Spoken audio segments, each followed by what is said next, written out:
Friends, today's topic of discussion is very interesting. The name of the topic is plant location and layout, which broadly comes under the heading industrial engineering. Now, first of all, let us understand what exactly is plant location, why it is strategically important, and why so much pain is taken to finalize the plant location. Before going to the plant location criteria, first of all, you need to know what are our specific objectives. To have an optimal unit production cost, that is to optimize the unit production cost. That is our final objective. Okay? So let's start with plant location. Now there are about 10 parameters, number of parameters which are taken into consideration in finalizing a plant's location. Number 1, available of raw materials. In fact, this parameter is of crucial importance. Why you know? For the simple reason that locating a plant where in the close proximity of availability of raw materials will reduce our transportation cost. The best example is the most relevant, the most tangible, the most visible example is so many thermal power plants near Talcher. Why you know? Because coal is available in plenty in Talcher area. So we have National Thermal Power Corporation, NTPC's 2 thermal power plants. Okay?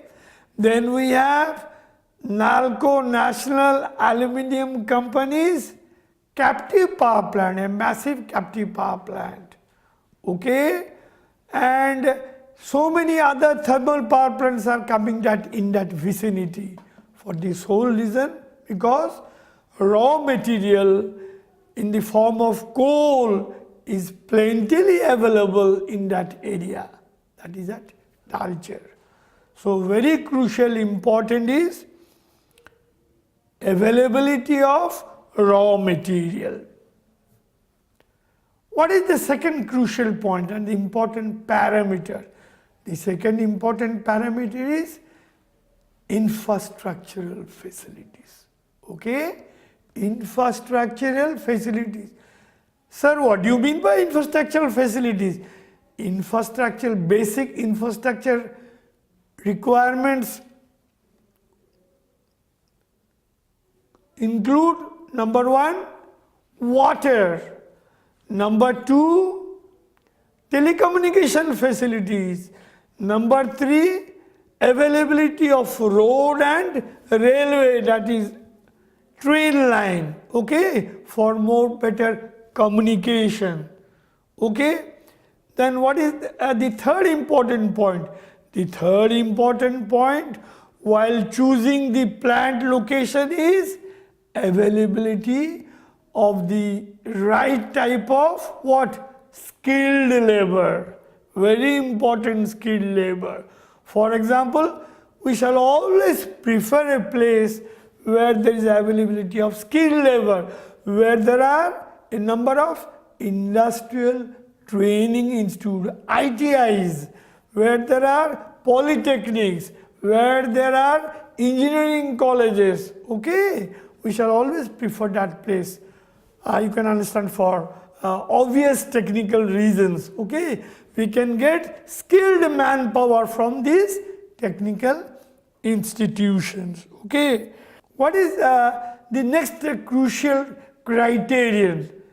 Another important criterion is the government's policy.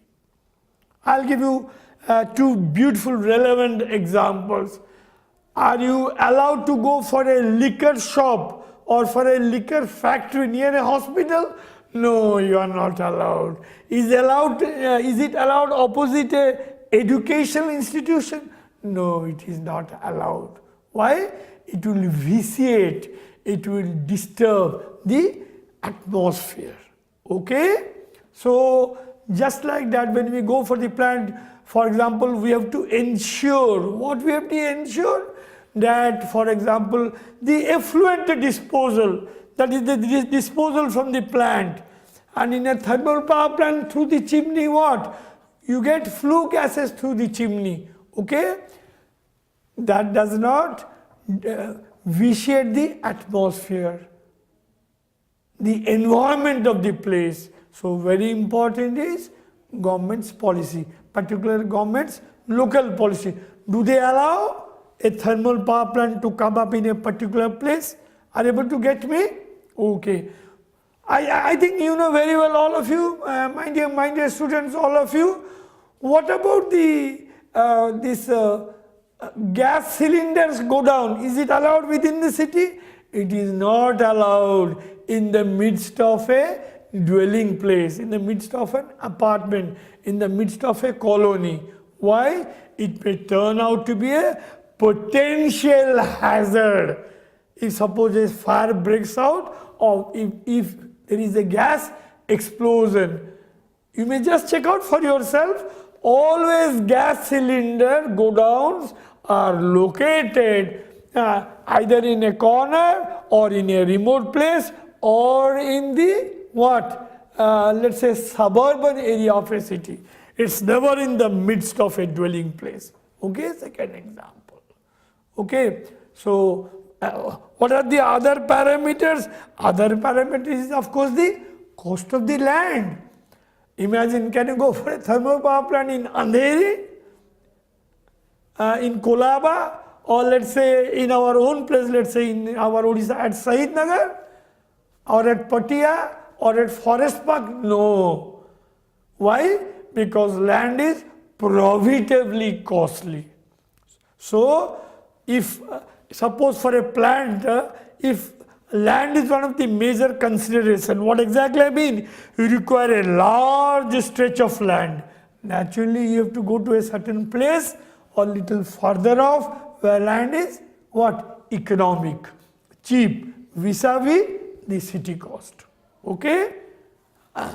Then what are the other points? Another important parameter is the local political conditions. Is the place very politically active? Are there very rowdy unions there already? Is this a place of labor unrest? Okay? Naturally, you will always prefer a place, okay, where there is no problem, there is least litigation. Are you able to get me? You will always prefer a place. You will never go to a place which has a history of rowdyism, litigation, okay, and let's say labor turmoil. You will never like. So these are some of the parameters which you will take into consideration in the selection of a plant. But mind you one thing, you have to go for a permutation and combination. Again I repeat, you have to go for a permutation and combination. You have to allocate points. For example, which is important? Land is important for this plant, or availability of labor is important, or transportation cost is important, or let's say communication facility is important. Accordingly, you have to assign points, and finally you have to arrive at a place which is convenient, which is optimally suitable for location of a plant. Friends, now we come to part B, the second part. This is plant layout. First was plant location. The second point is plant layout. Exactly what is a plant layout? Friends, plant layout is nothing but the arrangement of what? Buildings, equipment, okay, fixtures, machines, tools and facilities within the plant premises. Are you able to get me? Where you put. Why? Because you have certain objectives in mind. Number one, your plant layout should facilitate what? It should facilitate easy flow of materials. Number two, it should also ensure least handling of materials. Number two. Number three, it should also take maximum advantage of gravity. You understand gravity? You know materials flow, okay, from a place of higher height to a lower height. So where you can take advantage of the gravitational force. Okay, so these are some of the considerations you must take while choosing the plant layout. Now, how many types of plant layout are there? Friends, primarily there are 4 types of plant layouts. Number one, product layout. This is as per the sequence. The best example of product layout is an automobile industry. Let's say Maruti Suzuki, okay, let's say Premier Padmini, or let's say Honda, okay. What is product layout? It means the raw material enters at one end and it finally comes out as a finished product at the other end. This is known as product layout. What is number two? The number two is process layout. Sir, what is process layout? Process layout is not as per the sequence, but as per the type of machines, okay, stacked at a place. Example, let's say area A, drilling machines. Let's say area B, boring machines. Let's say area C, painting area, okay. So you have to bring the in-process inventory to area A, to area B, to area C for different types of work, okay. This is known as a process layout. The third type of layout is fixed layout or static layout. Very interesting. The best example of fixed or static layout is the component is here, stationary, it doesn't move, and everyone comes to the component. Example, aeroplane industries. The aeroplane never moves, okay? It is there, okay? Upholstery, painting, in electronics, let's say aviation, let's say instrumentation, they all come to the aeroplane which is under construction. Another good example of a fixed industry is the shipping industry. Same, the ship is there, the ship doesn't move, everyone comes to the ship, okay. And the last type of layout is, you say, the group or the combined layout. It means actually what we find today, all these layouts I told you, they belong to the let's say classical age. Are you able to get me? Today actually it is a combination, it's a combination of different layouts. It could be process plus product layout. So thank you very much. I hope you enjoyed this subject. Thank you.